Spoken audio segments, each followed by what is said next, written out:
हमेशा की तरह तीसरे सेगमेंट में मेरे साथ मौजूद है नुमाइंदा खुसूसी सदीक जान। Sadiq warm welcome. सदीक, इस्तीफों की जो धमकी है वो पीडीएम के लिए एक डरावना ख्वाब बन गई है, कैसे देख रहे हैं आप?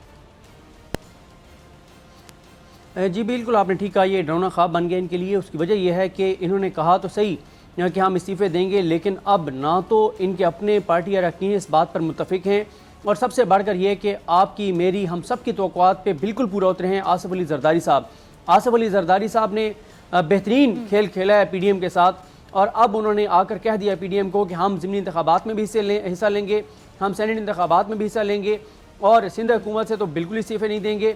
जहाँ तक कौमी असम्बली से है तो वो भी पहले आप बाकी ऑप्शन सारे इस्तेमाल कीजिए, आप लॉन्ग मार्च कीजिए, आप डेडलाइन दीजिए, आप धमकी दीजिए, आप अदम एतमाद लाइए, ये सारा कुछ करने के बाद फिर हमें इस्तीफ़ों की तरफ जाना चाहिए। और बिल्कुल जिस तरह बिलावल साहब ने कहा था कि ये एटम बम है, और आपको पता है एटम बम जब चलता है तो फिर कुछ भी नहीं बचता, तो जरदारी साहब ने ये कह दिया है। उसके बाद आप देखें कि इनके अपने दरमियान जो इख्लाफात शुरू हो गए हैं वो ये हैं कि जो बिलावल साहब हैं वो मर्दान रैली में नहीं गए, पीपल्स पार्टी के दीगर रहनुमा भी स्टेज तक नहीं पहुंच सके, ना वहाँ पर उनकी तकरीरें करवाई गई, ना उनका इंतज़ार किया गया, ना कुछ अनाउंस किया गया।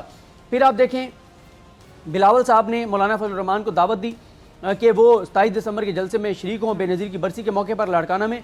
अभी तक मौलाना इस हवाले से नहीं मान रहे, और उसकी वजह यह है कि मौलाना अभी तक इस बात पर नाराज़ हैं। मौलाना को भी समझ आ गई है कि अब पीपल्स पार्टी और हमारा साथ चंद रोज़ का रह गया है, चंद हफ्तों का रह गया है, और पीपल्स पार्टी इस रिश्ते को ख़त्म करने वाली है, इस नाते को तोड़ने वाली है, और वो ऐलान लातल्की अलहदगी का ऐलान जो है वो करने वाली है। सियासी तौर पर पीपल्स पार्टी खुला लेने की तैयारियां मुकम्मल कर चुकी है। आप देखेंगे कि पीडीएम से पीपल्स पार्टी अगले चंद रोज़ में या चंद हफ्तों में सियासी तौर पर खुला ले लेगी और इनकी अलहदगी हो जाएगी। मौलाना साहब तो ये चाहेंगे कि ये अलहदगी ना हो, लेकिन पीपल्स पार्टी क्योंकि फैसला कर चुकी है कि अब ये रिश्ता, ये साथ, ये सफ़र इकट्ठा नहीं हो सकता, तो पीपल्स पार्टी बहरहाल ये खुला लेकर रहेगी सियासी तौर पर। और फिर आप देखेंगे कि ऐसी ऐसी दिलचस्प कहानियाँ सामने आएंगी, ऐसे ऐसे बयानात सामने आएंगे कि रोज़ाना हमारे प्रोग्राम के मौज़ूआत वही होंगे जब ये इन साथ रहने के दिनों की कहानियाँ बताएंगे। मौलाना साहब से मेरे याद आया, ठीक है, ठीक जी जी, आप प्लीज़ कंप्लीट करें। जी जी, मैं कह रहा हूँ कि ऐसी ऐसी कहानियाँ सामने आएंगी कि इन्होंने एक दूसरे को कैसे धोखा दिया, किसने किसको इस्तेमाल किया, किसने किससे झूठ बोला, किसने कौन सा वादा किया, किसने वफा की कस्में खाई थी, कौन जो है वो दगा कर रहा था, कौन वफा कर रहा था, कौन जफा कर रहा था। बड़ी दिलचस्प कहानियाँ इनके प्यार मोहब्बत के दिनों की हमारे सामने आएंगी। और अब आप देखें कि मरियम साहिबा कल रात लेट नाइट अपने अंकल मौलाना फजल रहमान के पास गई। मौलाना फजल रहमान ने उसके बाद नवाज शरीफ साहब से रब्ता किया। अच्छा, यही पूछने लगी थी मैं, यही पूछने जा रही थी मैं सदीक, लेकिन मैंने कहा आप अपनी बात कंप्लीट करें कि मौलाना साहब वो जो मरियम है उनके बारे में जरा बता दीजिएगा, उस मुलाकात के अंदर की कहानी बता दीजिएगा। देखिए, मरियम साहबा जो हैं उनको क्योंकि नवाज शरीफ साहब ने मौलाना फजल रहमान साहब को कहा हुआ है कि ये जो आपकी भतीजी है मरियम, इसके सियासी रहबर भी आप हैं, सियासी रहनुमा भी आप हैं, मेरी गैर मौजूदगी में आपने इसको गाइड करना है, आपने इसको लेकर चलना है, आपने इसकी मदद करनी है, आपने इसकी रहबरी और रहनुमाई करनी है। और वैसे भी मौलाना फजल रहमान साहब जो हैं वो इस वक्त अपोजिशन के कप्तान भी हैं। वो मौलाना साहब के पास गई थी और उन्होंने मौलाना साहब को यही कहा है कि मौलाना साहब अब तो पीपल्स पार्टी और हमारे साथ के दिन आखिरी चल रहे हैं, तो ये अब क्या होगा, हमारा क्या बनेगा, क्योंकि इस वक्त सबसे ज़्यादा मुश्किल सूरत हाल का सामना मुस्लिम लीग नून को है, जिन्होंने तमाम अपनी जिसे आप कहते हैं कश्तियाँ जला दी हैं। नवाज शरीफ ने जो बयानिया अपनाया है वो बयानिया उनके अपने ऊपर एक खुदकुश हमले की तरह है, तो वो ज़्यादा परेशान है। मौलाना साहब ने जरदारी साहब से बात की, जरदारी साहब ने नवाज शरीफ से बात की, एक दूसरे को फ़ोन पे फ़ोन कर रहे हैं, धमकियों पे धमकियां दे रहे हैं हुकूमत को, लेकिन इस्तीफे कोई भी देने को तैयार नहीं है। और आप देखें कि आज किस बेहतरीन अंदाज से असद कैसर साहब ने जो है वो जो लूज़ बॉल थी मुस्लिम लीग नून की, उस पर कैसे छक्का मारा और कैसे उन्होंने मुश्किल का शिकार कर दिया है। और इस सियासी मैदान में जो तमाशाई हैं उनका जोश व खरोश काफ़ी बढ़ गया है, क्योंकि वो देख रहे थे कि नून लीग कह रही थी कि हुकूमत की बुनियादें हिला देंगे, इस्तीफे इनके मुंह पे मारेंगे, ये कर देंगे, वो कर देंगे। अब जिन दो लोगों ने इस्तीफे गलती से भिजवा दिए हैं उनको जब बुलाया जा रहा है तो नून लीग कह रही नहीं अभी तो हम इस्तीफे नहीं दे रहे।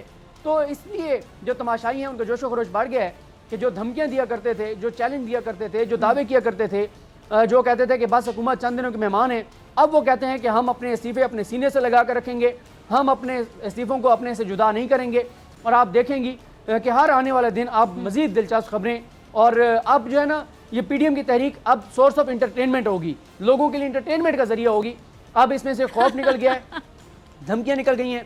और जो इन्होंने पहले मरहले में जो इनके साथ लाहौर जलसे में हुआ इस बार दूसरे मरले में पहले जलसे में वही हालत हुई है। पहले जलसे के बाद, मर्दान जलसे के बाद ही ये काफी डाउन फील कर रहे हैं, काफी जो है वो परेशानी का सामना इनको। डाउन से मुझे याद आया सदीक, समझ नहीं आपने भी कहा ना कि आगे बड़ी एंटरटेनमेंट होगी। मुझे ये याद आया डाउन से कि अब ये जो लोग अक्सर लोग होते हैं जिनको बड़ा शौक होता है कि मूवीज़ देखनी है, फिल्में देखनी है, फारिग वक्त में कोई भी फिल्म ड्रामा देख सकते हैं, अच्छी तफरी होती है, तो वो लोग अब डाउनलोड ना करें अच्छी मूवीज़ आने वाले दिनों में। सबसे ज़्यादा एंटरटेनमेंट यही प्रोवाइड करेंगे हमारे सियासतदान। ये भी, और इनके जो हामी एंकर्स साफ़ी और दानिशवर हैं, उनके पुराने बयानात अगर आप सुनेंगे बार बार तो आप काफ़ी आपके लिए सोर्स ऑफ एंटरटेनमेंट भी होगा, आप इंजॉय भी करेंगे, आपको हंसी भी आएगी, और आप फिर इनके पुराने बयानात देखिएगा, नए देखिएगा, फिर दोनों का मुआवजा कीजिएगा और इंजॉय कीजिएगा। और अच्छा सदीक, हमें तो हंसी आएगी, हमें तो हंसी आएगी उन लोगों के बयानात सुन के, लेकिन उन लोगों को अपने ऊपर शर्म आएगी, उन लोगों को अपने ऊपर दुख होगा, तकलीफ होगी, रोना आएगा इस हालत पे या नहीं?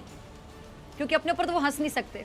देखिए वो कहा जाता है कि सर्दी और ये जो बेइज्जती होती है, ये जितनी आप महसूस करें उतनी ही आपको ज़्यादा लगती है।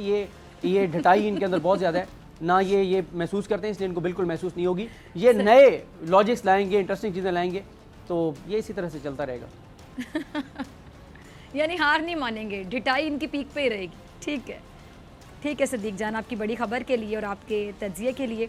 और नाज़रीन, आज भी मैं दोबारा वो बात दोहराऊंगी कि हमारे मुल्क के चौथे सतून मीडिया का रेगुलेटर पैमरा एक शख्स की सरबराही में मीडिया के साथ ज़्यादतियाँ जारी रखे हुए हैं और बेसिकली पैमरा को नुकसान पहुँचा रहा है।